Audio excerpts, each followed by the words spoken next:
Welcome to the Wise Take DFS podcast. I am your host, CK013. You can find me on Twitter at CK_013.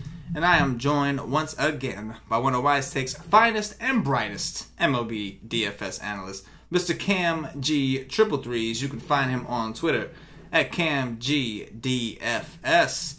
Cam, my man, living the life out in Chi-Town, doing his med school thing, getting all doctored up, all that good-ish. How you doing, brother? Pretty good. Not the brightest tonight. The Astros have 0 runs, so that's good. I had them, but yesterday was good. Stacked the Brewers a lot, and Yelich absolutely went off. So made some money last night. That was awesome. I think he hit. Was he 6 for 6 with the cycle? Yeah. 49 DraftKings or 39 DraftKings points or something. Yeah. So, yeah, dude's just on fire. So that was good. But yeah, I'm doing well. I was a Christian Yelich away from winning 50 grand, bro, that day. That specific day. I had the red stack, and I did the Rays with them, and they did fine, but not like Chris Yelich fine. Dude had 39 DraftKings points. And literally, the guy in first place had a very similar lineup to mine. The difference is he had Yelich, and he had gone down from one of my pitchers to, I think, Ronaldo Lopez. So, him going down to Lopez allowed him to upgrade to Yelich. And, it was a couple other different things, but we both had guys that went off. And, that was the main difference of, I finished 9th in the donkey. And so, it's funny. We were talking about how top-heavy these tournaments are. You beat 20-something thousand people, and then you get 9th, and, you get $500. And the guy that gets first place gets 50 grand. It's just, it's pretty incredible. You're divide that up a little bit so I can get Give me some cut back. I should be able to get at least 1,000. Come on, man. That's stingy. You know what I mean? Yeah, no shit. Bump it down to 42, and then give 1 through 10 a grand. I'm saying, man. I don't know.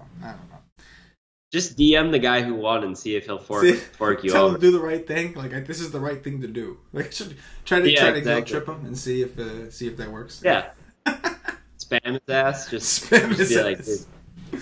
I'll just troll the hell out of him. It works for some people, I guess. Yeah, just spam. You don't even have to play DFS anymore. Just look at the guys who are winning and just try to get hit money. Him up every day. It's the online begging community. Yeah. Yeah, that might be my new strategy, honestly. I'm with it, man. So, obviously, I asked you before the show, you'd mentioned that you had a little bit of a cold, but so how long, into your doctorism, your doctor training in med school, do you figure out how to defeat the common cold? I don't know if they teach us how to individually defeat the cold as a person. I don't know if they teach me how to do that, but I think I'll be able to prescribe something that'll do it. But if they teach me how to physically defeat a cold, that'd be pretty sweet. Pretty so cool, yeah. I'm hoping to do that. But yeah, just had my first genetics test today, and that didn't teach me how to do that. So Unfortunately, we can't transfer it over to real life yet, but that would have been nice for me, but yeah. Well, not yet.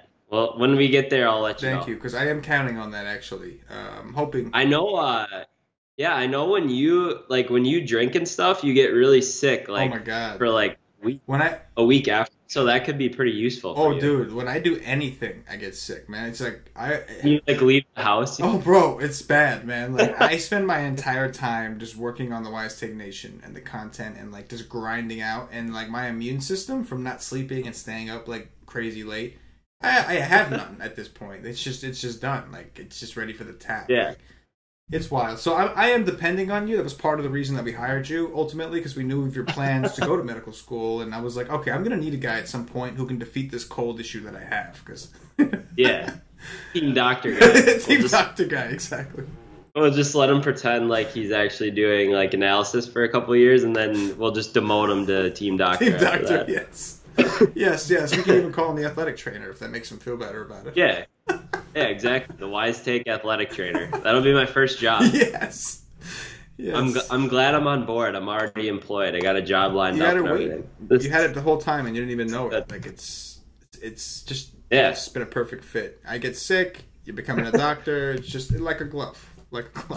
Yep, like a glove. Speaking of gloves, we have Milwaukee at. No, I'm just kidding. That would have been a good one, right? Speaking of gloves, let's talk about baseball gloves. How about Victor Martinez, dude? Dude, I just told you. I was like, we know hell's freezing over when that dude double dogs. Like, he's literally like in his grave, just rolling around. It's like, what the fuck? Yeah, I cannot imagine that. Like, whoever wins, I gotta pull this up. Like, whoever, someone's winning like $100,000 tonight off fucking Victor Martinez ass double dogging at like 0.2%. And you have to question if they deserve it. It's like partially like they don't deserve it. Like, you don't deserve it. Yeah, this dude's in first. He's winning $100,000 right now. We got Victor Martinez. Well, there's your first target to start the online begging deal we were talking about. It's just message him and guilt trip him to death. If you played Victor Martinez, you don't deserve that money, bro. And just like it's Baranosaurus. That guy's enough money for fucking a lot of people. He's in fifth too. He just stacked Detroit today. So okay, that's fair. Like, if you stack Detroit and Victor kind of snuck his way in there, then I guess. But, like, still, I mean, if I'm optimizing lineups, the first thing I do is just unclick that dude's name. That's the first thing. Nope. Not happening. Like, not having any of that. No. I mean, he's retiring after this year, too, right? I would hope so. Yeah, hope so. I honestly thought he retired, like, 2 years ago. But We're just roasting on Victor Martinez, poor guy. He was actually a really good player. Yeah, he was for years, and he's never did anything wrong to us except for hit 2 home runs tonight. That was probably the only thing wrong that he's just done to us. And just didn't even do anything for me, really. Yeah, like, we're just shitting all over him, but it's all right. We're just having fun. It's all good. But yeah, man. In all seriousness, if you want to start the begging career thing, it's probably a good guy to start with. I mean. He's got to have a lot of money if he was willing to throw Victor Martinez in all his lineups. Exactly. That's how you know. Yes. Baller. All right. So not the best transition. I think I blew my opportunity for the transition earlier with the glove comment. But I'm going to transition. I'm going to force the transition into this baseball slate. It is 15 games, Cam. Happy to be joining with you, bro. And we're going to start off with your Brewers, man. Your Brewers. Jules Chassin of your Milwaukee Brewers. Visiting Tanner Roark of the Washington Nationals. Total in this game is 9. Washington minus 125 at home. 79 degrees. 81% humidity. Holy hell. It is going to be muggy, bro. I don't know about Chicago, man. Maybe that wind helps you out. But it's been so damn humid in the Northeast. I got mosquito bites everywhere. And I haven't been really bitten the entire summer. It is bad, man. Like, it is. Like, if you see me doing the fiend scratch, I promise you, I'm not doing anything I'm not supposed to be doing. I'm under attack right now, bro. It is savage. So tell me about your bug situation, and then break down this game for me, bro. Yeah, bug situation. Couple bugs in the house. Like, not a whole lot, but kind of like just that annoying phase where like you see just a couple walking around, but and flying around, but they haven't bit me yet. Not too humid, honestly. So that's good. But yeah, Brewers here. Chassin.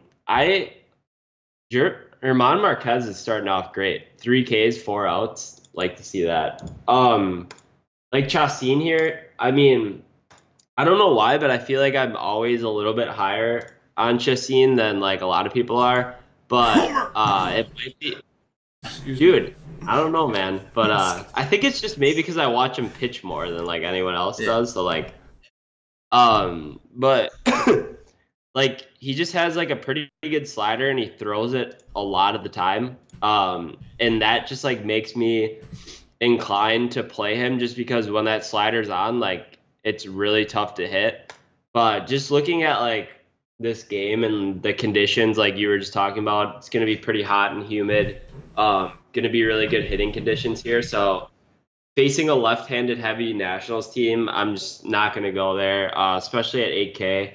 On the other side, Roark, 8.5. Like, I'm just not really a Roark guy either. Pretty good like lineups here. Roark's been decent in the second half of the season, but I would favor like the Brewers and the Nationals bats definitely in this spot, and like Yelich has just been absolutely insane. Like the last like 2 weeks. So I definitely would want to play him tomorrow for sure. This Brewers team, they've gone extra innings the last 2 games they've played against the Reds, so their bullpen might be weak. It's been getting really bad also. Like the second half of the season, they've taken a huge dive. So if you wanted to like stack the Nationals just purely because of that, I think that might be an interesting play. We've seen this team kind of just have spurts where they just randomly go off. So I wouldn't be surprised if like that would be another spot like that tomorrow. But yeah, I think it's mostly like one-offs here for me. A lot of these guys are expensive. And just, I don't know against these two pitchers if they can really produce like a whole lot of fantasy points. I think I'd just try to pick a couple guys off. Yeah, man, I'm with you. I think that Chacin dominated these guys recently, didn't he? Like a few starts ago, he put up like a 30 against these guys. It was super impressive. And if Bryce Harper is out, I do think we can consider him. Obviously, I joke with you about being a homer, but you're right though. Chacin, he's throwing a lot of sliders, and he's a lot better than he was back in the day where we can only pitch him at home when he was playing for San Diego. Like he's genuinely a lot better, Yeah. like legitimately, and his slider is actually pretty good, man. Like. Yeah, it is. When it's, especially when it's on, he can find the strike zone with it, and guys have no choice but to swing at it. Like they're in trouble. Like it's tough to hit. Yeah. This weather is. I'm assuming these dew points are going to be ridiculous if there's 81% humidity, and it's still 80 degrees, so it's fairly warm. So maybe this isn't the right spot to go back, but it does look like Bryce Harper and Matt Wieters have a Q tag. It's funny to mention Matt Wieters in that, like as if we're worried that he's gone, but he's actually been one of their hotter hitters lately, man. Yeah, true. So like if he's out and Harper's out, maybe we can look at Chacin again. At the same time, I think that like you mentioned about Chacin, there's two ways to look at the bullpen. So number one is the Brewers may say we need Chacin to go deep because our bullpen is hurting right now. Yeah, for sure. Or you can look at it like if they can just get Chacin out of there early because his pitch count gets too high, then you're going to get a crack at that bad bullpen. But part of me kind of wants to lean towards the Chacin argument, and that maybe they'll let him throw 115, 120 pitches because they're right now their bullpen needs a rest and they're just taxed. Yeah. So I think that there is merit there. Either way, aside from that, it is tough not to like the bats here. Some of these guys, like I think like Scope's got decent numbers off Rourke. Yelich is very familiar with Rourke from his time in Miami. So this is a guy that he's seen a bunch. He's never hit a home run off him. I think the most he's done is a double. But he's also walked 11 times. So that kind of gives you an idea that he's got a pretty good feel for Rourke. At least, he's not going to chase bad pitches. So the way Yelich's hitting right now, like maybe it's about time he finally gets that home run off of Tanner Rourke. I do think your Brewer bats are interesting. I do prefer your Brewers at home. Obviously, they went bananas in Cincinnati, but for the most part, they have seemed to have played better at home. At least I haven't had much luck playing them on the road. But because of the atmosphere, I don't think they'll be crazy popular just because it's a huge slate. And this isn't a ballpark that people love to come to, but we know when it's warm and humid, this is a ballpark where that ball will fly. So I'm leaning more towards the Brewers side. Obviously, some of these Nationals you can look at. Soto. I'm really looking at guys like Zimmerman, though, I think, like guys that will be a little lower owned. But if Harper's out and Wieters is out, I think that makes another strong case for Chacin, who already dominated these guys earlier this season. Yeah, I mean, I like him, dude. Like he always seems to have like a pretty safe floor too. Usually, I mean, outside of that one game against the Dodgers where they like imploded and hit like 5 home runs, he was actually not terrible in that game either. So I think he's relatively safe. And a lot of people don't realize it, but I think he does like have upside. It's not, I honestly don't think he's like matchup dependent with like his upside. Like some guys, like I think they have upside in the right matchup. Like I honestly think it's just with him, like if he has like that sharp break on his slider, like just watching every single Brewers game, like if he has that sharp break on it, sometimes he does, sometimes he doesn't, which is why he's like a GPP kind of like play. But I wouldn't be shocked if he goes out there and is able to rack up like 8, 9 Ks and go like 7 innings, 8 innings, maybe like you said, because they need help with the bullpen, you know? Yeah, absolutely. I agree with you. Like, if there was ever like an advantage to watching a pitcher pitch like in the bullpen before the game, Shasin's one of those guys you would want to see. Like, I would love to take a peek at his warm-ups before rostering him. Like, does he have it today? How's his slider look? Like, Yeah, no shit, dude. We need that. Like, that would be some next level stuff. Yeah. Like a warm up like cam. Oh yeah. Yeah. You gotta just sit there and check out his warm ups. Like, oh, he looks on today. He looks on because you're right. Like, it's not a matchup thing. When his slider's on, nobody can hit it. It's right, just exactly. Like when he can't find the strike zone with the slider and he's forced to rely on his mediocre fastball. That's when things can get a little ugly for him. Yeah, 100%. Moving on, we got Jose Quintana, the lefty from the Chicago Cubs, Cam's new home, visiting Nick Pivetta of the Philadelphia Phillies. Total in this game, currently 9. Philadelphia minus 105 at home. 74 degrees, 85% humidity, 11-mile-per-hour winds blowing from first to third. No real benefit here. What do you got? Yeah, I don't have any interest in Quintana tomorrow. Going up against the Phillies at home. I would really like some of these Phillies bats, actually. I think Roman Quinn, since he's been up to the minors, has been really solid. A guy who can like hit for decent power, average, and steal bases. So I like him. He's probably a better value on FanDuel. Yeah, 2.6 on FanDuel, 4.2 on DraftKings. Rhys Hoskins, 4.5, going up against a lefty. I'll always play him. Probably will go under owned tomorrow just because it's a 15-game slate, and some people might recognize Quintana's name, so they might back away from him a little bit.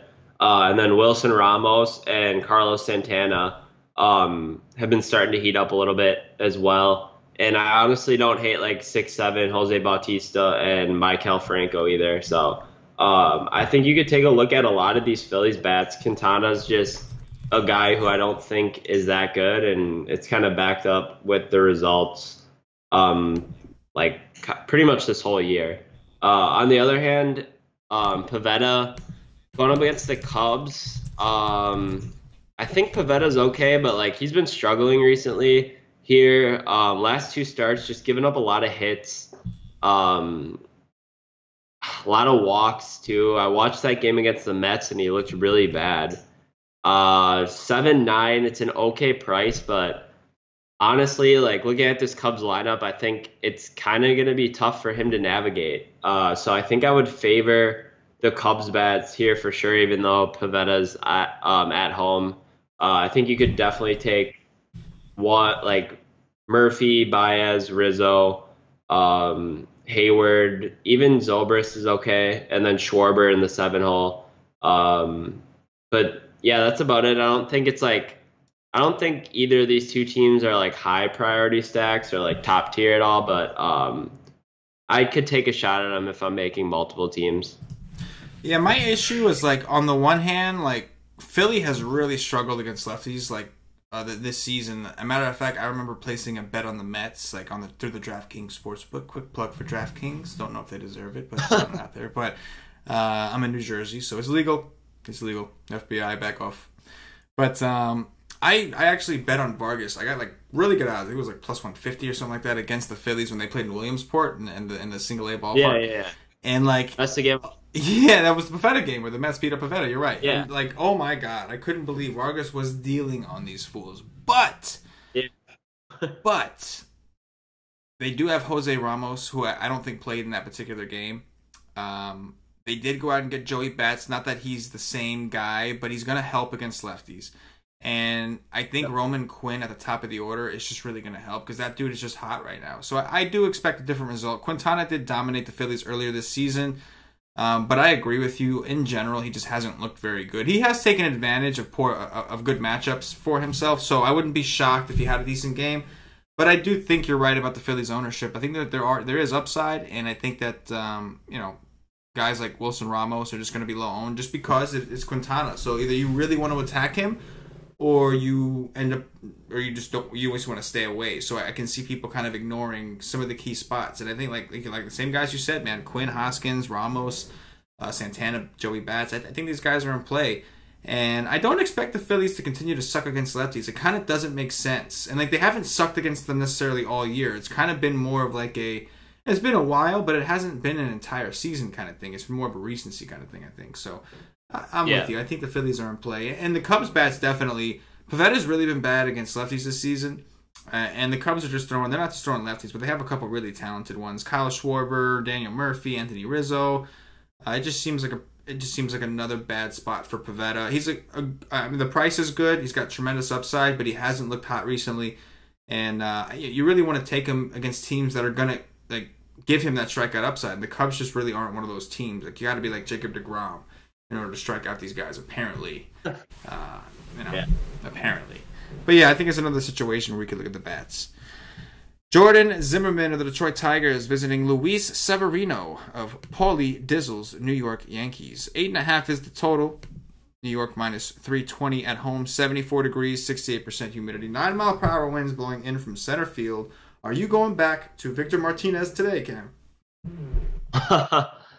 I will not be going back to him. If he hits a bomb against Severino, then I don't know, man. I should probably hang up the DraftKings career here. But I don't know. Like Severino's fine. It's just 11.3K on DraftKings. Like it's just not really for me. I wouldn't be shocked if he gets a 30, but I think more likely 20, 25. I think you can project him for. And like with that score, I'm not going to pay 11.3 for him. Starting to get a little bit better here, but I'm just not going to do it really, even in the matchup against the Tigers. But I don't know. It's okay if you go there. Like obviously he's in play. I just don't. What I'm trying to say is I don't think I'm going to actually have him in my rosters tomorrow just because of like the price. On the other hand, like definitely can play the Yankees at home against Jordan Zimmerman, a guy who's just been giving up a ton of hits, a lot of power as well. So, I mean, the Yankees are going to have a huge implied run total. It's at 5.6 right now. I'm sure that goes up by tomorrow. At home, they got a couple guys swinging it pretty well. Definitely like Gleyber Torres, Aaron Hicks, and Stanton would be like the three guys that I would make sure to get in my stack automatically, and then you could probably work around those three guys with like Andujar. I think Brett Gardner's in play as well, and you can always take a shot on like Greg Bird just because he's so cheap. It has home run upside. Don't love him, but he always sticks out at his price that he has on DraftKings at 3.7. And I have to grab water. I'll be right back. Go for it. Yeah, I'm kind of with Cam on this. Severino, great spot. I just don't love picking on the Tigers, especially not in a small ballpark. We saw today. I mean, I do think maybe perception on Severino in the spot isn't going to be great. He's been struggling a little bit. I know he's looked a little better lately, but maybe because of the Tigers did beat up on Happ, maybe people stay away at 11.3. And there are a couple other pitchers, at least in the late games, that I think are going to garner some interest. But right now, I can't say I love the 11.3 price tag for Severino against the Tigers team that has been really pesky, even against righties. They have been better against lefties. Again, I don't want to say they've been good against lefties. I know they hit Happ, but if you look at the actual numbers, which we looked at today, like their overall numbers and even recency numbers against lefties haven't been great, but they are better against lefties. I think there's obvious upside with Severino, and I'm expecting him to right the ship. I do think that we want to be looking at Severino in future matchups, so I'm okay with it. I just don't know if this is exactly the right spot. The wind's blowing in, it's fine, but paying 11.3 may be kind of steep. There is going to be a very chalky SP2 who we'll talk about later. But for the most part, I like Severino. I like the spot he's in. I'm just not a fan of the price. I want to see a little more consistency before I believe he's back all the way. But again, I fully expect, I think Severino's fine, and I fully expect him to get back to himself before the season's over. As far as Jordan Zimmerman, I'm fine with the Yankees stack. The Yankees kind of did their thing today. Kind of did what we were waiting for them to do. Lefty at home against the Yankees, and they kind of went off. But Jordan Zimmerman is not a guy I'm really afraid of. Not with a Yankee team like this. I think Gardner, Hicks, Andujar, Neil Walker. I mean, Gleyber Torres has been pretty hot. I think the Yankees bats are completely fine, and Severino I think is fine. It's just the price is a little iffy. But again, there's some cheap options that I'm sure guys are going to be into. But I'm with you. I'm not really I'm not really looking to go back to the Tigers. Not against Severino. I think today was the day to get your Tiger stack in. It seems like like once every couple months, it's going to be a team like the Tigers who break a slate. But I think we've had that, and I think the Tigers' turn is probably done for a little while. Yeah, they're done for the year. Yeah, probably. Aaron Sanchez of the Toronto Blue Jays visiting Dan Straley of the Miami Marlins. Total here, 8.5. Miami plus 100 at home.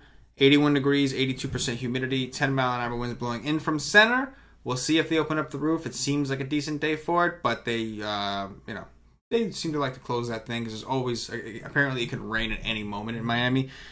Miami is obviously in Florida, where Cash and DFS and Paulie D both live. Cash and DFS is very adamant about insisting that he lives in the Devil's Gooch when he speaks of his home state of Florida. Are you familiar with the Devil's Gooch, Cam? Like, can you imagine like that kind of weather? Like have you ever experienced that hot, super hot and humid Devil's Gucci kind of weather? Like, it gets better. Like when you have him elaborate and like. He's a pretty creative guy because he doesn't want to say the same thing over again. So sometimes instead of saying the Devil's Gooch, he'll say, "I live next to the Devil's left nut." He'll say something like that, and like so it's creative. Describe it in a different way. He's got different like, ways. Still... He's got different variety. But I think we understand what he's trying to say. Anyway, what do you got in this game? Yeah, like Toronto's offense going up against Straley here. It's just like not an ideal ballpark, really. Toronto's been pretty hot here recently, last week or so. A guy like Morales has been super hot. Billy McKinney's still under 4K on DraftKings. He's a really solid player. And then you get Lourdes Gurriel back in the lineup as well. He's been back for about a week now. I think he's pretty decent as well, just coming back from injury. Has gotten off to a slow start, but I don't hate him either. And then Grichuk's a guy who can go yard in any ballpark, so I don't mind like the Blue Jays offense here in this spot, but just like the ball, just being like the location that they're playing in, it's just going to be a tough ask for me. So I'll probably cross them off the list here. With that being said, I'm not going to play Straley, especially at 7-2.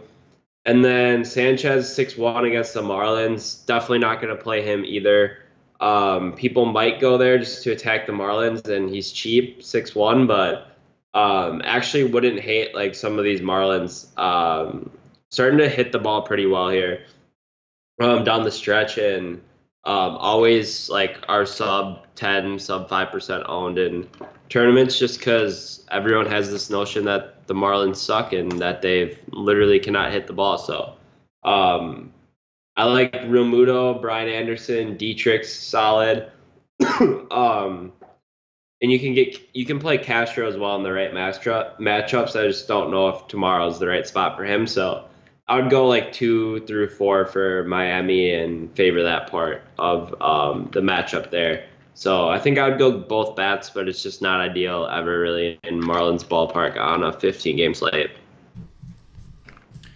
Yeah, it's always tough to roster the Marlins. Like, they're a team that I don't necessarily love picking on with pitchers, but they're also a team that I pretty much never roster, especially on the size slate. It's just kind of hard to muster up the courage to put all your money on a team like them. I guess if you're doing 150, why not? You can cover some bases. But if you're doing some main teams at this point in the season, it's going to be tough to just like go with the Marlins stack. Even though Sanchez hasn't looked all that right, and Toronto's bullpen sucks. It's not a great park. I do think I'm with you on the Blue Jays, man. Like, we know that they are better against righties overall. I really like what I've been seeing from this Billy McKinney kid. I know that every time, I'm sure after tonight, Paulie is probably like on his nut worst feeling on his Yankee team. Like, the fact that J.A. Happ was the one, I believe Happ was traded for McKinney. I think that was part of the deal. And knowing that like McKinney is like out there looking like a stud, and J.A. Happ just got rocked by the Detroit Tigers, I'm sure that he's not feeling too great right now. He was pretty against J.A. Happ, if you remember, from the beginning. So either way, at the same time, the good thing about DFS is you can still invest in some of these guys on a day-to-day basis, and I think McKinney is in a pretty good spot. Same thing with Toronto, though. Like, it's not a situation where you're dying to stack Toronto, but obviously with the roster they have, I think we'd be more inclined to invest on that side rather than the side of Miami. But overall, not a ton from this game I think I really want. Morales' price is starting to drop, but Billy McKinney is definitely a guy that I think that kid's a stud. Yep. Next up, Tyler Glasnow, the Tampa Bay Rays, visiting Corey Kluber of the Cleveland Indians. Total here is 7.5. Cleveland minus 215 at home. 82 degrees, 57% humidity. 6-mile-per-hour winds blowing in from right field. What do you think? Oh man. I mean, I like both the pitchers here. I'm not gonna play Kluber though. He just hasn't really been the same guy. He's shown flashes of it, but like I feel like I'm paying the price tag for like last year's Kluber, not this year's Kluber. I think he's a little too expensive for me to play him. Going up against the Rays, pretty good matchup. Although I think some of these lefties actually are all right. I don't hate like Bowers or Choi or like Kiermaier. And then Willie Adames at 3.9 at shortstop if you want to go there. Honestly, don't really hate some of these Rays against him. I mean, just looking at Kluber, like he just hasn't been getting that many swings and misses, kind of pitching to contact more. And I think like and as a result, he's giving up just more hits in general and everything. So I wouldn't be like opposed to taking like a Tampa bat or two if they fit in your lineup. Like don't plug them in right away, but I wouldn't be shocked if one of those guys did well. On the other hand, like I like Glasnow as a pitcher. I've played him, I think, almost every time he pitches, but 8-3, I mean, it's a tough ask against Cleveland at home. I think you have to favor the Indians in this matchup here. You can use literally all of them, but Kipnis is really hot right now. I think he hit a home run today, like a 3-run shot. He's had a couple hits the last like 4 games here. He's a really streaky guy. Put up 40 DraftKings points like a couple days ago, 40, 10, 7, and then like 18 today. So I think you can ride that hot streak and then do like Yonder Alonso, E5, Jose, Brantley, and Lindor all in play. I usually don't play like the lower guys unless if they make like someone else fit that I absolutely like want in the lineup or something. But I think the Indians are right. I just don't know if I like love them, you know?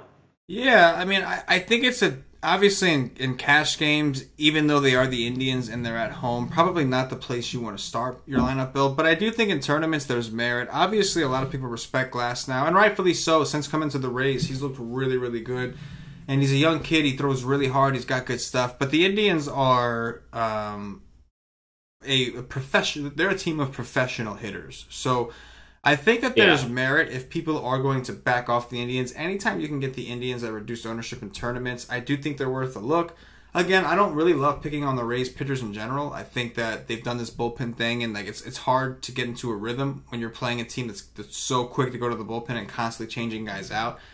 But this is Glasnow, so they should leave him in there. I think their idea is going to be leave him in there for a little while. So I do think the Indians are kind of interesting. Again, it's like if you're wrong, you're making a very expensive mistake because you're probably playing Lindor, you're probably playing Jose Ramirez and some of these more expensive guys. And because of the pedigree of Glasnow, if he goes out there and happens to have a good game against the Indians, you're going to feel stupid. But I do think in tournaments, if you want to get a little different, but we always talk about making contrarian plays and bad plays.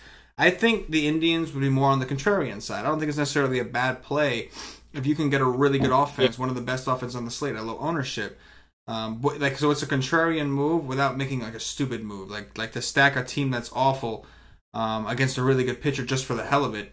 Yeah, you're going to be contrarian, but you're also it just seems kind of stupid. This is a situation where you can be contrarian, and there's merit to it. So I think they're not my favorite stack just yet. I don't want to overcommit.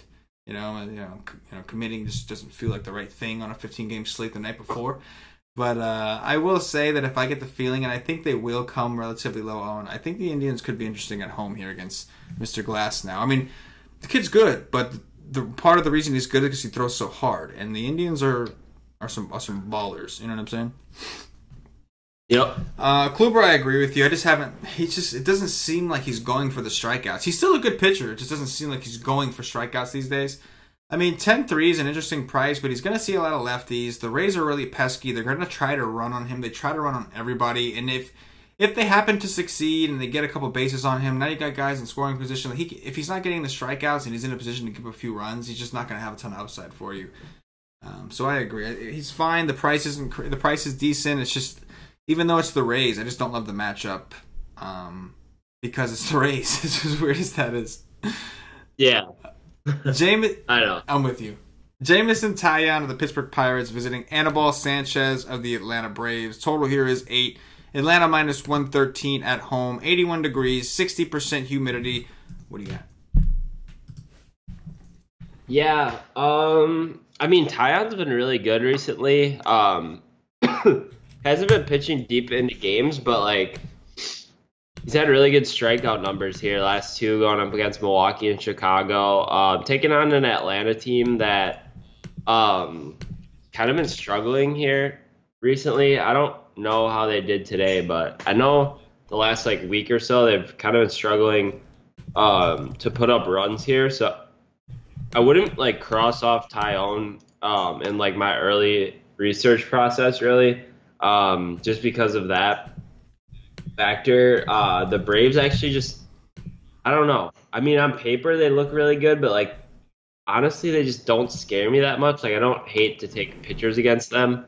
As weird as that sounds, I don't know. Like it's fine. 9K though, a little too expensive for me. I wish he was maybe 7.5. So not a huge priority for me unless if pitching's super thin, which it's a big slate, so it shouldn't be. But I think in tournaments, if you want to play Taillon and take a shot at him, he could potentially put up 25 to 30 if the Braves stay cold. On the other side here, Sanchez, I can't pitch him against the Pirates. I'd actually take a look at some of these Pirates. I like Marte. If depending on who's catching, I think Marte is a really solid play. If Suzuki's catching, I don't think Suzuki can really throw out that many guys. So I like Marte even more if he catches. I like Gregory Polanco for sure. Corey Dickerson. I would probably play like 1, 3, and 5 for the Pirates. Do like a little mini stack off Anibal, who can give it up from time to time. Yeah, it's a big ballpark boost for Pittsburgh. They're going to throw out a lot of lefties, which while Anibal Sanchez seems to be, for the most part, fairly splits neutral, obviously sometimes it comes down to the hitters, and left-handed hitters are most of the time going to prefer to hit off of right-handed pitchers. So I'm also not a fan of the Braves bullpen, so I do think the Pirates could be interesting. Very low owned, I would expect, as usual. And I think that if you're going to play the Pirates, you might as well play Taillon with him because he has looked really good. It would make for a nice little correlation play. Taillon is going to be super low owned also. But yeah, I think the Pirates side is definitely interesting. So I don't love picking on Atlanta with pitchers, but there are certain pitchers who will surprise you. And like at this point in the season, there's so much variance that kicks in that I think sometimes you like you want to just look at like game theory a little bit more than you normally would, and like you're still looking at stats, but at the same time you're not as dependent on stats. Like for instance, the other day that I did do well, I had a 3-man stack of what's it called, the Rays, and there was really nothing statistically that told me like the Rays were in a good spot. It was just kind of a game theory thing, leveraging off the chalk. I had a feeling Newcomb was going to be popular, and the Rays were having a ballpark boost, and so sometimes there's merit to like weighing more to game theory. And Taillon's looked really good. I know the Braves are competing, but we've also seen them have these games where they just all of a sudden they're striking out. And even if Taillon's even if he's unable to sustain his K rate against this team, there is merit to teams that don't strike out, in that sometimes they'll just swing at anything to make contact. And you could end up looking at a game where he goes relatively deep into the game. And if he only has 5 Ks, but he goes 8 innings, like you're still in a pretty good position with him. As long as not giving up runs. So I'm with you, man. I do like Taillon, and the whole Pirates side seems kind of interesting. As far as Sanchez, I don't mind him, but 8K, just he's got upside, but just rare. Like Taillon's got true upside. Anibal is just kind of like a toss-up. You never know what you're going to get from that guy. I would lean towards the Pirates bats as well.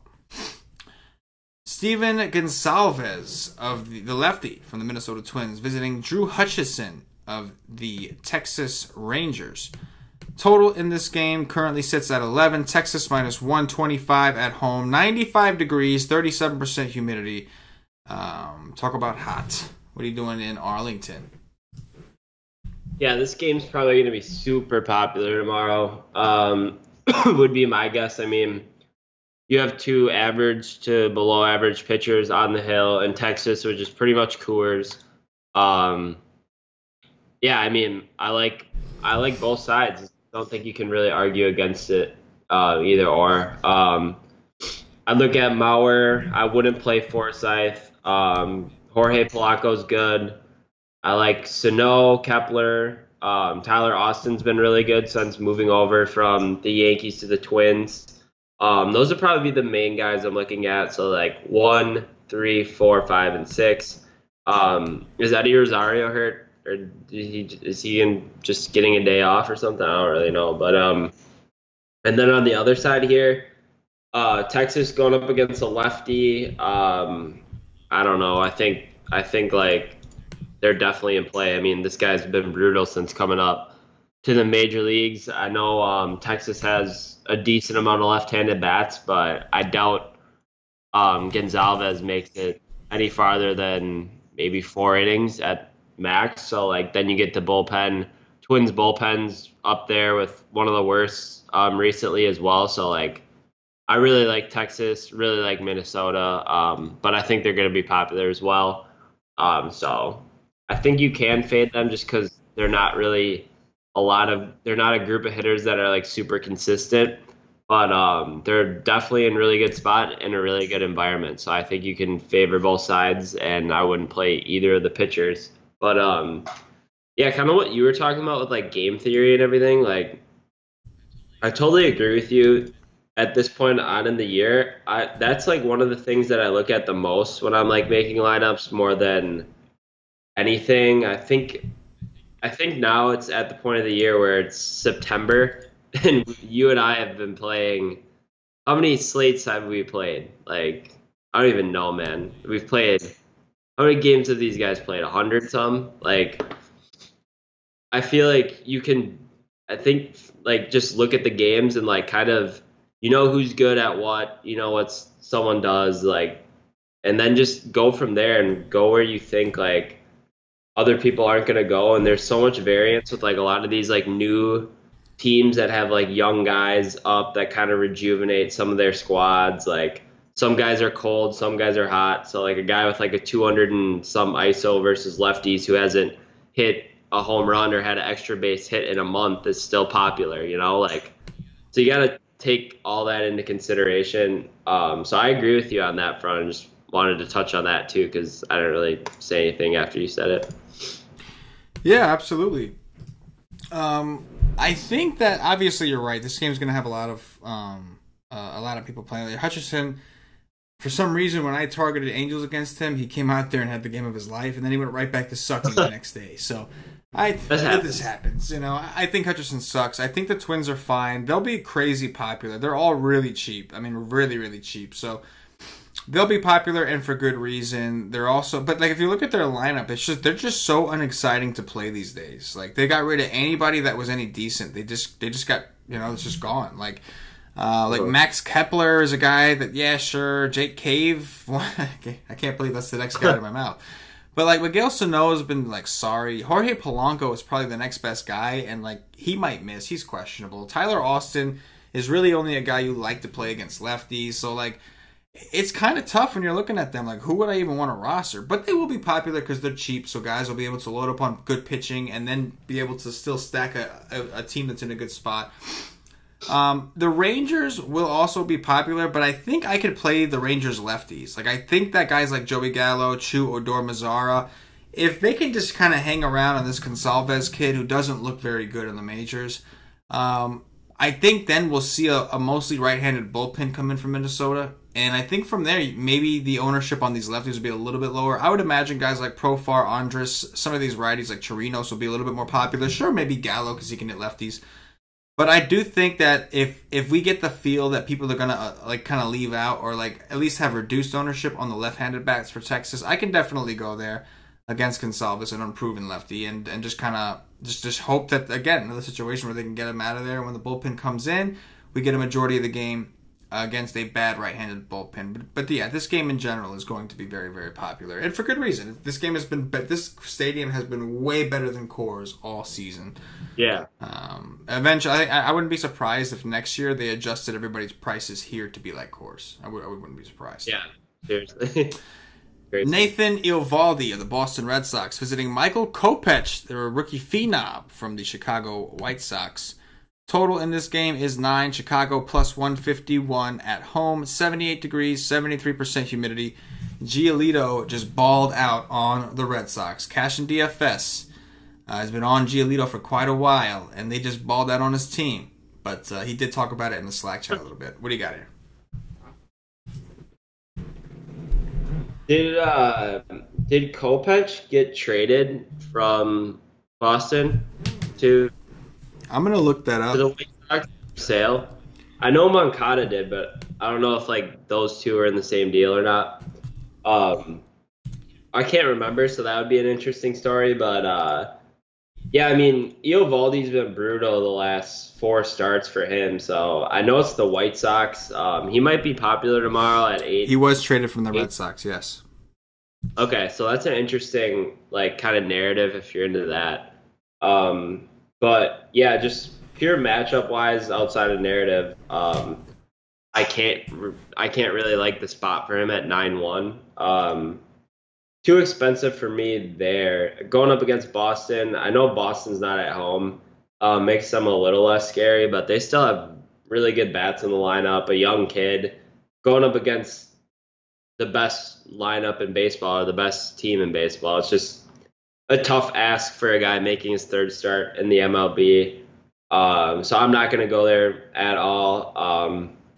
I think you can take like some of these Boston bats, honestly, against him, like Mookie, JD, Moreland's fine, Benintendi, I think, is a really solid play. Like all these guys, high contact hitters, and should be able to handle like a decently high velocity fastball, honestly. So I don't like the matchup for him tomorrow. And Eovaldi, no, I actually favor some of these White Sox bats actually going up against him. Like he's just been brutal lately. I think Eovaldi might be popular tomorrow, and like I don't know, I could see leveraging against the field with some of these White Sox bats because we've seen it like the past couple of weeks. Like some of these guys can like really produce fantasy numbers.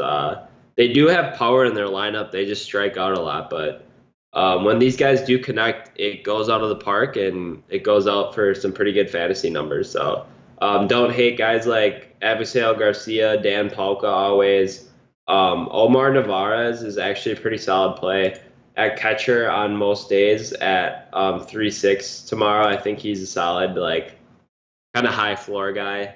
And then like Delmonico or Yolmer Sanchez are cool as well. And then if you're into narratives, you can play Moncada and Kopech tomorrow. Yeah, this is kind of a tricky spot, right? Like Giolito had a good game. Kopech obviously a lot more talented than Giolito. Of course, this kid is young and he's got a lot of experience and that he's got to learn. But we did say, didn't Ohtani like have a really good game against the Red Sox? Or no, the Red Sox beat up Ohtani. That's what it was. So Ohtani turned down the Red Sox, and the Red Sox just beat the shit out of him when they saw him. So I guess it's a little bit of a flip script, but it is kind of tricky.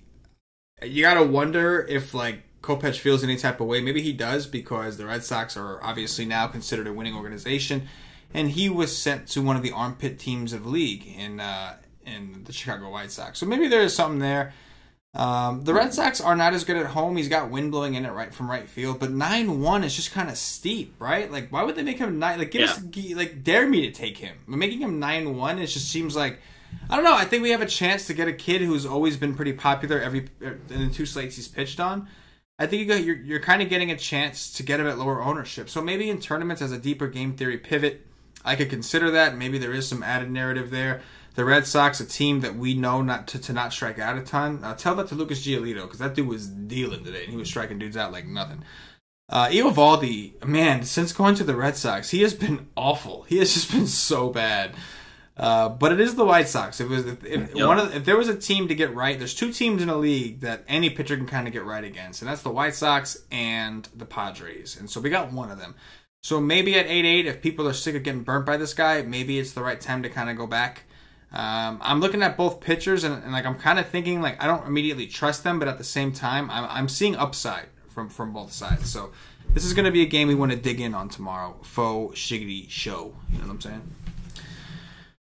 Next up, Jaime Barria of the Los Angeles Angels visiting Framber Valdez, the lefty from the Houston Astros. Total in this game, 8.5. Houston minus 205 at home, 87 degrees, 62% humidity. They do have a retractable roof. We'll see if they close it because they don't seem to like to let their fans fry. So, you know anything about this Framber Valdez kid? Not a whole lot. I mean, I've looked into last time when he pitched, and like I thought he was okay, but nothing like special that I really wanted to like play him or whatever. So I think at 7K, like I expect him to do fine, but I don't really think like I want to roster him just because I don't think the upside's there. I think you could definitely play like Trout or Justin Upton against him, but those would be the only two guys that I'm really looking at here. I think he'll get by fine, but I just don't think there's a lot of upside at 7K. On the other hand, Barria here, yeah, like I like taking right-handed power bats against Barria, so I think you could take Bregman for sure. Tyler White definitely. Those would be the two guys I'm looking at. And then if you wanted to do like a full Astros stack, you could definitely mix in like Altuve, Correa, and Springer into the mix. Just do like a whole 1 through 5 going there. But yeah, no pitchers in this game for me. And like the two guys for the Angels, Trout, Upton, and then if you wanted to full stack the righties for the Astros, I'd be cool with that. Yeah, the Astros were very disappointing today. You know, it kind of made sense. Like something I didn't consider. Today was not, obviously yesterday was a great day. Today was not a great day for me. I did have interest in the A's and the Astros, and like hindsight, like one thing I'm always big on in all sports is being careful when teams are playing games that are maybe a little more like not meaningless, but maybe like, you know, Houston went from playing the A's in a series where both guys needed those games and they were playing like their balls out, and like that whole series, like both teams are just up, right? Like they're super up emotionally. Yeah. They're preparing, and like this is a great spot. This is a super important series. And then you're going and playing a team like the Angels, and then the Oakland's going and playing a team like the Mariners. And go figure, they both bust. It's just like, you know, it's hard to get up. Like you know, in college football, one of the most prominent spots in the game, the letdown spot. The underdog comes against that big upset against some top 25 team. Then they play one of their peers the next game, and everybody expects them to dominate, and they get their ass kicked. It's like this is a prominent spot, and so like it's kind of the same thing. Like after a big series, the letdown, like there's got to be a letdown game, and it seems like Houston and Oakland are kind of experienced that tonight. So I do think they've gotten that out of their belt. Now I fully expect both teams to kind of get back on the bandwagon and do what they have to do. They are certainly going for. I mean, they are competitive. They're chasing each other, little pennant race action. So I do think the Houston Bats are in a pretty good spot here against Barria. As far as Valdez, I know the Angels are bad against lefties. The problem is they really don't strike out as much against lefties. So if you actually look at the strikeout rates with some of these new guys in there, they're actually striking out quite a bit to righties. But even though their numbers suck against lefties, they're not really striking out to lefties. So I'm with you, man. Like, this kid had great Double-A numbers. He only had like a couple starts in Triple-A before they bumped him up to the majors. So I'm not sure he's quite ready just yet. I don't want to play the Angels against him because they are bad against lefties, but I'm not sure I want to invest the 6.9 in this Valdez kid. I got to see a little more from him. So I think the Astros bats are the main place we're looking. Next up, Andrew Kashner of the Baltimore Orioles visiting Brad Keller of the Kansas City Royals. Total here is 9.5. Kansas City minus 128. At home, 87 degrees, 60% humidity, 15 mile per hour winds, blowing out to left field. What do you got? Yeah, this is interesting. Yeah, I think I like both sides actually for the bats here. That's really weird to say, but kind of like you were talking about like later on in the season. I actually don't hate some of these like teams that have been deemed like really crappy throughout the whole year to kind of play them because they seem to kind of do well in like these meaningless games that don't mean anything, and you just have like these two teams that are going up against each other that suck. And I could see like this game just being like one where like no one cares about the game and like the pitchers don't give a shit and a lot of guys just like hit the ball really hard. So like I like Jonathan VR a lot here for the Orioles. I like Jones a little bit. I like Trey Mancini a lot. Tim Beckham's fine. Real Nato Nunez. I always consider him because he has a lot of power. But yeah, I don't hate the Orioles. And then on the other side, the Royals here against Cashner, I think, are definitely in play as well. I like Whit Merrifield, Alex Gordon, Sal Perez for sure. Ryan O'Hare, 3.9. I like him. And then you could take a shot on like Jorge Polanco or Hunter Dozier as well, if you wanted to go that route. But like 1 through 6 for the Royals and 2 through 7 for Baltimore. I don't have any interest in these pitchers.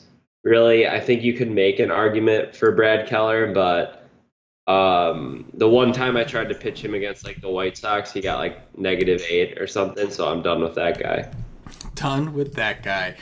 No, I hear you, man. It's hard to roster guys that don't have a lot of strikeout upside. We're so used, like, so accustomed to like strikeouts are king, and but he's coming off a decent game against the Indians. He did give up 2 earned runs, 5 Ks in 5 innings against Cleveland on a day he was 6-2. Not the best outcome, but in real baseball terms, that was actually a decent game. Baltimore has been relatively hot, but this is a big ballpark, downgrade for him. There are 15-mile-an-hour winds blowing out to the left, so I am skeptical to look at either of these pitchers. I'm thinking that we have 2 bad teams, 2 bad bullpens. I'm thinking that even though the offensive players aren't great, that wind's got to help some of these guys. But I think I'm looking at guys like Sal Perez, maybe some like Bonifacio, Whit Merrifield, some of these righties that I think can really put it out there. Even on the Orioles side, like Trey Mancini, maybe some Tim Beckham, but definitely want to capitalize on that wind. And these are 2 bad bullpens, especially the Royals. So even though it's a huge park, that wind, that's a lot of fucking wind, man. 15 miles an hour, that's some serious shit right there. Yeah. So I'm with you, man. Like, if there was no wind, I would be looking at both these pitchers because these offenses suck.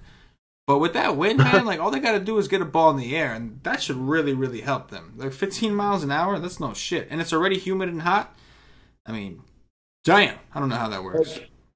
These 2 offenses too have been like putting up runs, yeah. like they have. Yeah, so like I don't know, man. It's just one of those things where I feel like now that they're playing meaningless baseball, like they're just starting to actually do. There's good. just no pressure. Like they're playing just for fun at this point. Like no pressure. Yeah. Just go out there and just fuck around. You know what I mean? Like yeah, exactly. Now they're actually like doing. You know what? I am gonna swing on a 3-0 pitch. Fuck it. It's just like, you know what I'm saying? Like yeah, exactly.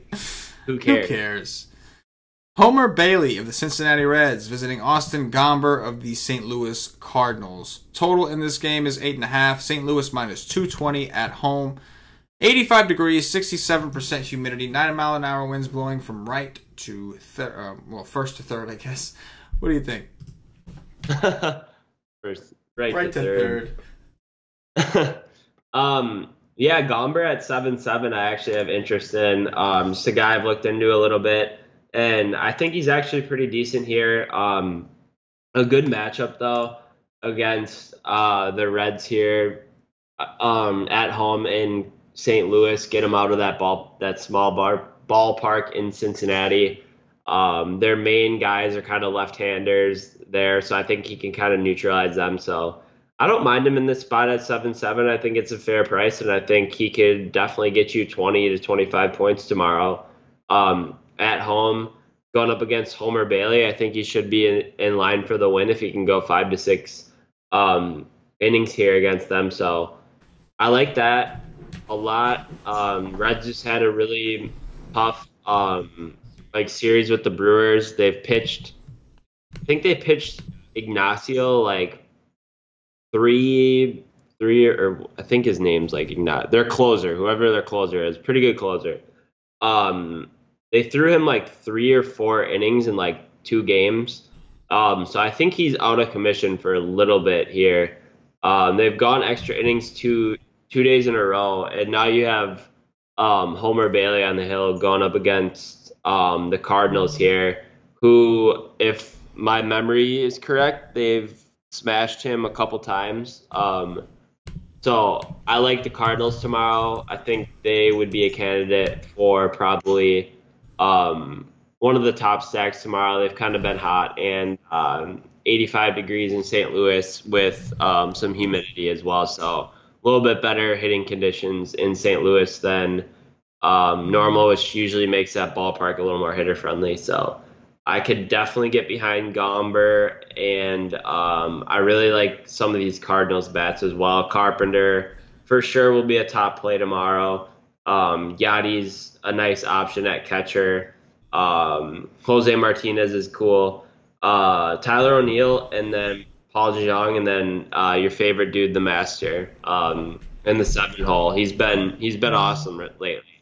3.9 under 4K, so I like him a lot. He's a really the Master has been very good. You know, the last time Homer Bailey saw the Cardinals, it was when Homer Bailey finally came back up to the majors after getting sent down for a while, and he actually had a really good game. He didn't give up 2 earned runs, but he had like 8 Ks, put up like a 22. So, like, I don't hate the idea of hoping that Bailey does it again. He has had some tougher matchups lately. The problem is, number one, Matt Carpenter's probably hitting a home run, so you have to accept that fact if you're going to pitch. If you're going to pitch Bailey, there's a good chance Carpenter's. And it might be the first pitch of the game, so you might be tilting right off. Yes, the bat. Be prepared to tilt right off the bat, and be prepared to start negative with Homer Bailey. Outside of that, it's just like, as much as I would love, like, Homer Bailey at 4.5, I do think that, like, if you really want to have the nuts on the table type of play, and you really want to be able to, like, pay up for one pitcher and load up on your bats, I think Homer Bailey's a consideration. The problem is, like you said, the Cardinals, they've just been pretty hot overall, and they're just not really a team you want to pick on. I'll say this, like, with Tyler O'Neill and Bader in there, like, this team will strike out more. Like, they're capable of it. I think O'Neill has like a 40% strikeout rate to righties, and Bader has like somewhere in the 30s. So the strikeouts are... They strike out. Yes. So the strikeouts are going to be there, but at the same time, they also bring a lot of power with them. So there's definite risk. Homer Bailey is not by any chance a stone cold lock, but I do think in tournaments, if you're making multiple teams, it wouldn't be crazy to have one with him, only because I do believe he corrected some things. And he just had a good game against these Cardinals. Problem is, this Cardinal team is a little bit different, and this just doesn't seem to be the right time. They seem to be hitting the ball pretty well right now. So just kind of throwing that out there. I think the Cardinals are fine if you're not interested in Bailey. I do think the Cardinals are fine. Austin Gomber, I'm getting real sick of this dude. So he's another one of those guys that just seems like he's just been getting kind of lucky. Problem is, you know, he finds himself in some of the best matchups in the game for lefties. And then once again, he's going to get the Cincinnati Reds, who could be without Billy Hamilton. Not that anybody gives a damn about him. But mainly Suarez. It looks like Suarez has a Q tag. So if that dude is out, like... That's huge for him. Yeah. That's huge for Gomber. So, like, I can't stand this dude. But like you said, they just got, like... The Brewers, like, while the Reds, like, they have no chance at the playoffs, obviously. But, like, the Brewers and Reds, like, I understand they're all rivals, but the Brewers and Reds, that's like a whole other rivalry on its own. So it could be another situation, like, you kind of get up and, you know, I don't know. I understand the Cardinals are another rival for them, but I don't know. To me, there's something about the Brewers and Reds series that just seems to be, like, a pretty good rivalry. With that said, Peraza, you know, like, you're looking at guys like Phillip Ervin. I mean, like, if Suarez is out, it's ugly. It's really, really ugly. So I hate to say it, but Gomber, I mean, I can't really think of many reasons not to play Gomber right now. That would be huge if Suarez is out. Then it just makes, like, the lineup look like fucking terrible. But I don't like. So with Gomber, I agree. Like, looking at his stuff, like, it doesn't look great, but I think he's just kind of a guy that has, like, a weird kind of delivery and works off, like, deception in a way. There's a couple, like, other pitchers that just work like that, where it's tough to, like, just look on paper and be like, oh, this guy sucks. Why is he doing good? Like, there's some guys that just, like, work in different ways that you can't really like see on paper. So like I think he's one of those dudes. Freddie Peralta being like another kind of guy, like just looking at the way like Gomber has like his delivery and like the pitches that he throws kind of complement one another. Like, I don't know. I think that might be some of the reason why. Like, I don't think he's this guy that's going to constantly be consistent and put up like 25s all the time. But I like in the right matchup, I think he's cool. And 7-7, like, pretty good option tomorrow. Yeah, no, I do agree. Mike Leake of the Seattle Mariners visiting Mike Fiers, the ace for the Oakland Athletics. Their pitching staff is just decimated. 8 is the total. Oakland minus 150 at home. 66 degrees, 70% humidity, 8-mile-an-hour winds blowing out to left field. What are you doing with Leake and Fiers? Hey man, like Fiers, they were like be the ace for us, and like he's like, all right, I'll be the ace. Like he's like starting to like actually pitch like an ace. Like he's always kind of had that in him. I mean, he was an ace. I think he was like the Brewers ace for like a little bit there, and he was actually pretty good. When he's got his curveball working, like he can get a lot of swings and misses, which has led to like some of like these games where he has like 30-point outings and stuff. So going up against this Seattle team at home in Oakland, like it's not what the fuck. I was just searching to see his history against Seattle, and I typed in opponent. I typed in Seahawks. That's how you know we're getting You're there. ready But for football, baby. he's done pretty decent like against them one time, but the other 2 times like bad outings. But I think it's okay. Like 66 degrees in Oakland, huge ballpark, always favorable for him. I think that might have helped him a little bit since he's moved over to Oakland as well. So he's 9-6. No one's gonna roster him, and I think he definitely has upside in this spot. As weird as it sounds, but I think he's cool. Like I would take Fiers, and then I wouldn't really take any of these Mariners bats in this ballpark outside of maybe like Haniger or Cruz. If you wanted to go there, just take like a power guy who you might think can get it out of the ballpark. But outside of that, I actually favor Fiers at 9-6. It's a tough ask, but he's been pitching pretty decent. And then Leak versus the A's here. I don't know. I think if you're in a bind, I have to go back over the slate and like kind of look like. I think Leak's viable at 7K in this ballpark, like in these conditions and stuff. Like, I wouldn't cross him off my list. I think 7K is obviously a little too expensive, but he's honestly okay. I don't mind him. Like, he's a guy who can get you 15 to 20, 15, 18 points, like relatively easy in some of these spots. So I'd have to dig into it a little more, but honestly, I wouldn't cross off Leak right away. For the bats on the other side, I really only like Chris Davis, maybe like a Matt Olson against him, but I'm not too excited about either offenses here. Yeah, I'm with you. Just like one of the worst hitting atmospheres on the slate. We have so many good ones. This is just not one of them. I think Fiers at 9-6 feels expensive against the Mariners, but if you look at his recent game against the Mariners, it was before he got to Oakland. He was on a pitch count that day. He threw 78 pitches and still got a 19. So if they're going to let him go in a situation where they have to win, you got to think there's some upside there. And if we think he's too expensive, there's a good chance most people will. So another game theory type play. And then then you're looking at Mike Leake at 7K. I'm with you. Like, he just dominated the A's a few days ago during a day game. I don't necessarily want to. I think 7K is a little too expensive. At the same time, I'm not dying to pick on him either. Just a game that I'm just not crazy about in general. Like, Leake could definitely hit his salary. Like, I think it's fairly safe to assume that he's going to get you at least 2x on that price. With the possibility of a little bit more, it's just not like you don't feel good paying 7K for Mike Leake, but you don't feel good about paying 9-6 for Fiers either. So it's just kind of like the game is just not something I like. But I think Fiers would probably be my favorite place to come here. I do think that Chris Davis is really cheap at 4.7. That's the one thing that I'll say. And obviously these Mariners have been cheap for a minute, but Fiers he's just looked really good. I'm just not dying to pick on him. Next up, Antonio Senzatella of the Colorado Rockies visiting Brett Kennedy of the San Diego Padres. Total in this game, currently 8.5. The Padres plus 120 at home. 70 degrees, 82% humidity. Are you ready for Antonio Senzatella Chalk Day? I figured that's the guy you were talking about, and you said everyone is going to go there.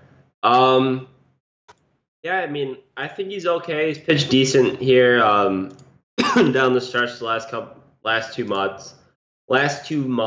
So I think he's okay going up against the Padres, but I'll have to overlook like the slate again and kind of see like if he's going to be chalk. I don't know necessarily how much I want of him, but I'm actually looking at the other side here, like Brett Kennedy at 4-4 on DraftKings, like a SP2 option, gets the Rockies outside of Coors, and like this team just kind of blows outside of Coors. I think they're putting up like 1 run tonight or something against Lauer, maybe.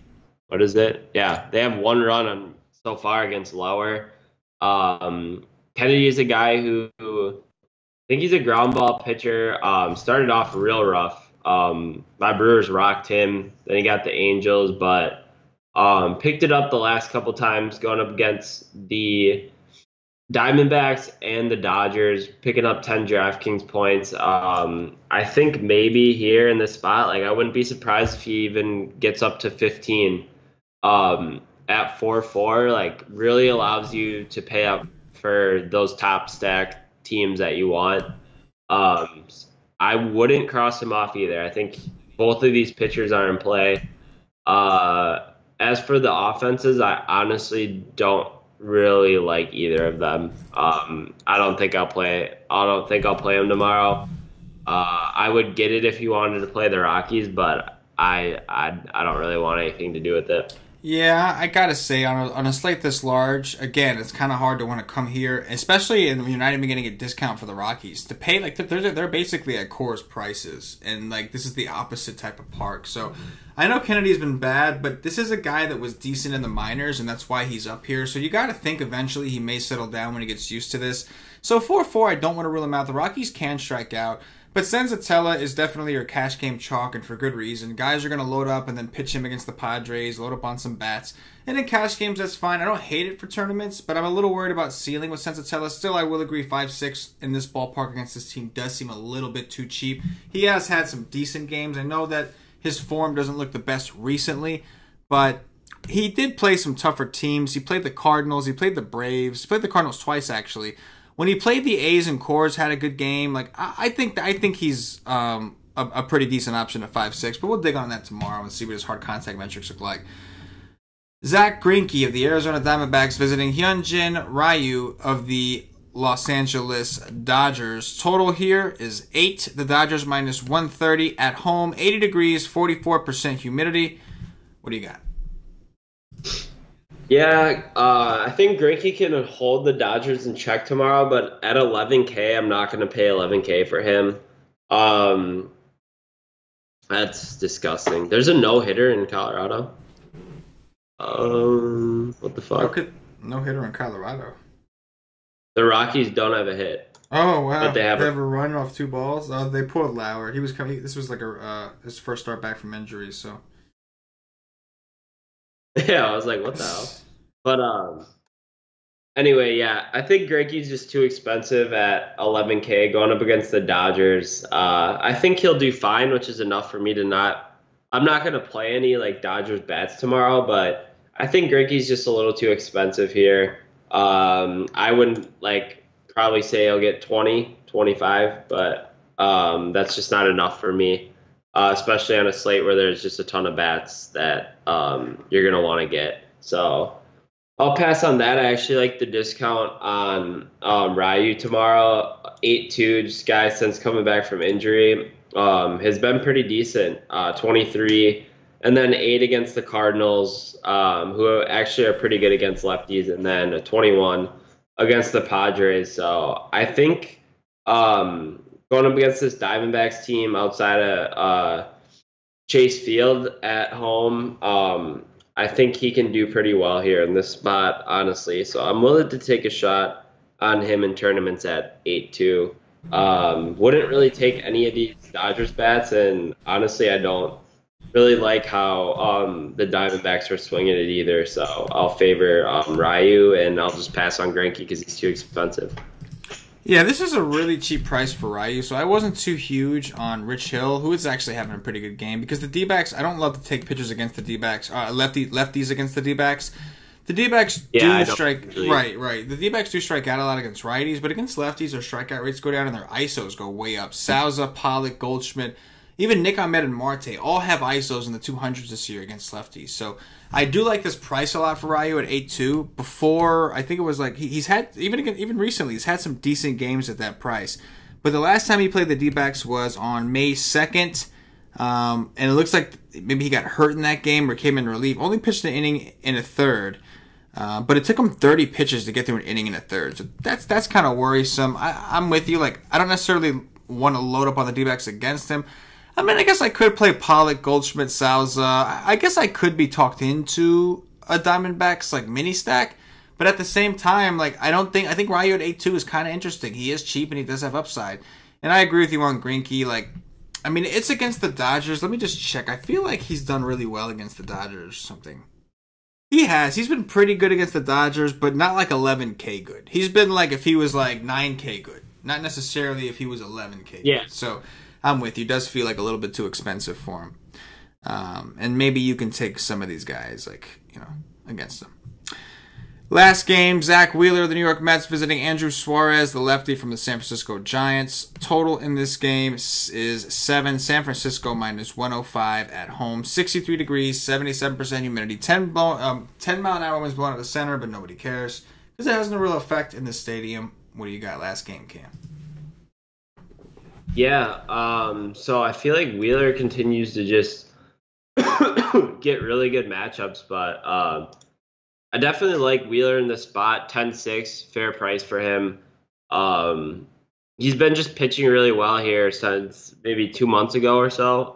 So I like him going up against Sam Fran team who's been struggling.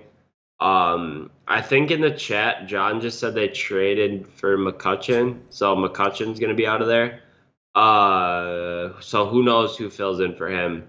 Lineup honestly gets weaker with that. Like, the only guy I'm really worried about is McCutchen and like Brandon Belt and Longoria maybe once a month. So, yeah, I like Wheeler a lot. I think he's going to be where you start your cash games tomorrow, 10-6. In San Francisco, cool temperature, should be good, high floor, potentially high ceiling as well. Suarez here, it's an interesting spot. I mean, lefty against the Mets, but a lot of that was earlier on in the year. This lineup's completely different than what they had at the beginning of the year. So I don't know. Suarez has been a guy who's been okay at home this year, better at home than on the road for obvious reasons. So I think you can look at him. 7-8 is just like a tough price. And I actually probably would favor some of these Mets bets here. Kind of what I talked about, like with the Royals and the Orioles. Like, this team kind of just seems to put up runs lately, so I wouldn't be surprised tomorrow if they were able to group some runs together. And like, this team's super cheap, so this is a team I would actually think about stacking like 4 or 5 guys if you wanted to pay up for pitcher, and you could get like 3 really expensive one-offs as well. I've been trying to do that more recently here. Near the end of the year, just trying to work on some things that's something I'm trying to do. So it's interesting because if you think about it, like, these guys like 3.5, 3.8, 3.2, 3.8, 3.1, like, they kind of work themselves into high upside plays if you stack them together, because if a guy gets a hit in RBI, like, you're already scoring 9 points there between like 2 dudes, and at 3K, some of these guys like 3.2 and 3.1, like, that's you're already just exceeding a lot of value. So I actually don't hate the Mets tomorrow here. I know it's a really terrible ballpark, but they don't really need to like hit home runs for you to get value. Yeah, I do agree, and I haven't loved what I've seen from Suarez, but at the same time, it's a great park, and I'm not really in love with too many pitching options. I like Wheeler a lot at 10-6 against these Cardinals. I mean, against these Giants, that's for sure. But even Suarez, I could have some interest. I think that maybe Austin Jackson is kind of interesting. The problem with Batista leaving is the Mets might have to go pretty left-handed heavy. From their projected lineup right now has Nemo, Conforto, and Bruce all in the lineup. I mean, they might have to do that if they put. I don't see why Wilmer Flores wouldn't be in this. So maybe that's like I would imagine that maybe Bruce gets the boot if any. But if Nemo and Conforto are both in there, those guys have tremendous strikeout rates against lefties. Conforto has been a little bit better the second half of the season hitting other lefties. But if they really do roll out a lineup that's this left-handed heavy, because remember they don't have Joey Bats anymore, so that's one less righty they even have on the squad. So I think both pitchers are kind of viable. I do think Ahmed Rosario and Austin Jackson are kind of intriguing, maybe even some Todd Frazier. So I don't hate a mini stack, but I think I'm leaning more towards both the pitchers in both spots. And that is going to do it for the Game by Game breakdown. At this point, if you have already checked us out at whitestake.com, I don't know what you're waiting for. It's the perfect time to join up with the nation. If you want some MLB content, we've got day passes available. Come check out the content. If you want the good, though, you're going to need to sign up for a monthly plan or higher. Get yourself access to our Slack chat where the real magic happens behind the scenes. But at the very least, if you just want some awesome MLB content, come sign up with the nation. Get a day pass and try it out. And if you like it, then you'll get into the Slack chat when you sign up for the monthly plan or higher. We also got NFL right around the corner. It's coming next week. Matter of fact, the guys are going to do an NFL show right after we are done here. We've got Wiki doing a college football articles for us. We've got just tons of things going on, man. So many moving parts. It's just a super exciting time to be a part of a DFS community like this. We got guys winning every single night, winning tickets, winning money, winning everything. Just an awesome time to be a part of the Wise Take Nation. Don't forget, guys, football is starting next week. Paulie D had a kick-ass preseason article. We got a dude in the chat who's currently second in an NFL preseason contest, and we are just super pumped for the NFL. So come see what it's all about. Come rock with the nation. We do provide content, but we are a DFS community first and foremost, man. We root our guys on. We want to see all our members get better, all our members win, everything. So come check us out. Cam, top threes, and we'll get up out of here, man. Who are your top three pitchers tomorrow? Yeah, I like Wheeler. Pay up for cash tomorrow. I like Gomber, and then I like Jules Chassin. There you go. I'll go with Zach Wheeler. Also, I will go with I'll go Wheeler. I'll go. Man, it's such a big slate. You got to remember all the shit we talked about. I guess I'll. There's honestly not a whole lot that like sticks out to you. No. There's not, but there's a lot of guys who are kind of like blah in between. Like there's Kopech and Eovaldi and then Chassin. Like they're all guys that are just kind of like eh. You know what I'm saying? So I guess for number two, I guess I'll go with. Oh, I don't really want to do that. I mean, he's just been horrible. I guess Senzatella would be my number two right now, as chalky as he's gonna be, just because. And then I guess I have to roll. I really don't want to say Gomber because I hate that guy, but I mean, shit, there's really not a lot left. I'll go with Tyon, I guess. All right. Yeah, I could get behind that. Top three stacks.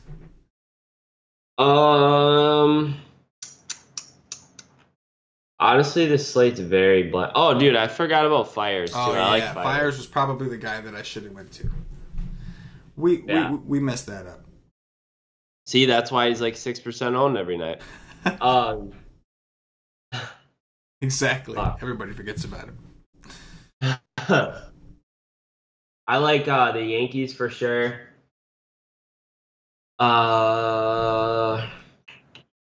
Yankees, Cardinals, and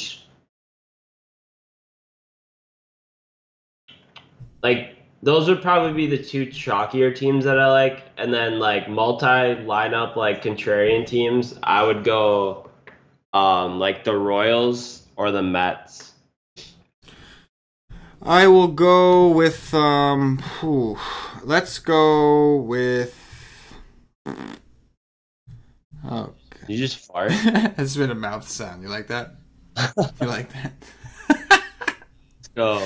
It was pretty good, right? Like, I'll go with the Rangers, the more obvious stack. I'll go with the Cleveland Indians. And then I guess I'll roll with the Yankees with you, man. It's hard not to against Zimdog. Dog watch. Who's going deep? Oh, this is too easy. Carpenter. Yes, that was definitely a good one. I will go with I'll go with J-Ram.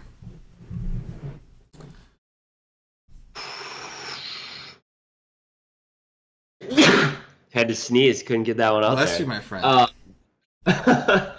I will go. Let's go Glaber at 4-2. He's getting hot again. He is getting hot again. I'll go with Salvador Perez in the wind. So you're saying that it gets carried by the wind? Yes. Is that? Are you calling like a wind shot? I am, because he actually hits very few home runs at home. That's good. I like that you added that. Yes. Let's go. Can we do it again? I just have to do it because this guy's like amazing. Christian Yelich goes deep again. Oh yeah, that's a pretty good one. And then I will wrap this up with. Oh man, I'll wrap this up with no. Shit, I'll go with give me some Joey Gallo tomorrow. I'll go with some Joey Gallo against the lefty, hoping that Joey Gallo with wind or no wind. No wind in that one. No wind in that one. And that is going to do it. What's that? What about heat? No heat. With the heat. Yeah, in conjunction with the heat. And that is going to do it for the Wise Take DFS podcast. If you're watching on YouTube, please click that thumbs up, that like button, subscribe to the channel. If you're watching us on Facebook, give us a like and a share to support the Wise Take Nation. If you're watching us on Twitch or Twitter, give us a follow, give us a retweet. And if you're listening to us on Podbean or iTunes, give us some 5-star reviews, help us up those charts. All these things really mean a lot to us, allow us to keep doing these shows for you guys for free. So if you're a fan of the nation, all we ask is for a little bit of support and on whatever platform it is that you are watching or listening to.